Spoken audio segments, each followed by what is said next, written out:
This poem is a collection of all the things I've ever wanted to tell to my mother, but I won't because I love her too much. Dear Mom, you gave birth to me, and Jesus' breath is what allows me to breathe. You caressed and raised me from a baby to a young child. You are my closest friend, and quite frankly, my only friend. Loving you towards me because you knew I'd be your last child, chance, achievement, mistake.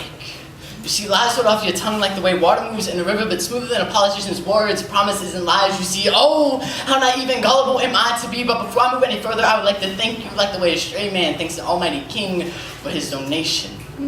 For you walked out the door without saying a single word and forgot about me like I was a repressive memory, and the one thing in life that I kept in my hands seeped through the very cracks and crevices until they were as dry as the desert. For this first 12 years of my life, I wanted to be like you and not the man nor the brother that you left me with. Left alone in an abyss of darkness, I was abandoned with no belief or sense of direction, so I acquired this fear of affection, striving only for perfection, hoping that if I tried hard enough, everything would be back to normal, but it was as useless as trying to grasp running water in your hands. Only a child then, but now a young man, I have realized who I am, but still, no amount of poetry could take away the pain, for it was you who had crucified me. And so on that day, I played with the cards I was dealt, only to die and be revived a new man. But the hematomas I have received and the blood that has stained my skin is still no comparison as to what you did. So with my hand over my heart, I will stare into your cold, bitter eyes and say, I am the son of Major Eric James Kelly, and he is the person that I would rather be. So I'll wear these tags around my neck, not to represent me as a dog, but to represent my past, present, and future, and these bracelets on my wrists as my shackles to hold me back from becoming like you. You see, I was born to be a soldier, for it runs through my veins and replaces the very hemoglobin that my cells take oxygen with this pen as my sword and this paper as my shield. Words about words, but ink seals the deal, just like the way you signed your soul over to the devil.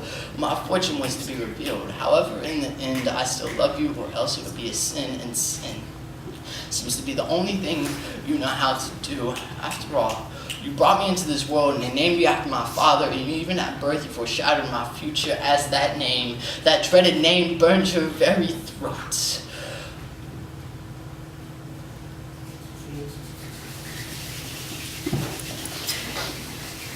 As that name, that dreaded name burned her very throat, so only in order to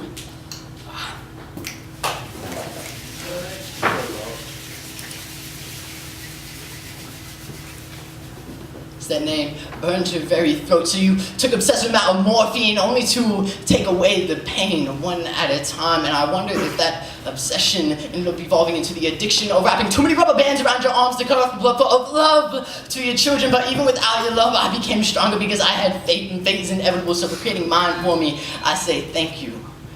I was forged by earth and hardened by hell, and I'm maintained by heaven. Those words are tattooed on my heart that I no longer wear on my sleeve anymore, just like the way these words are tattooed on this paper by my pen. Sincerely, your son, Eric Kelly.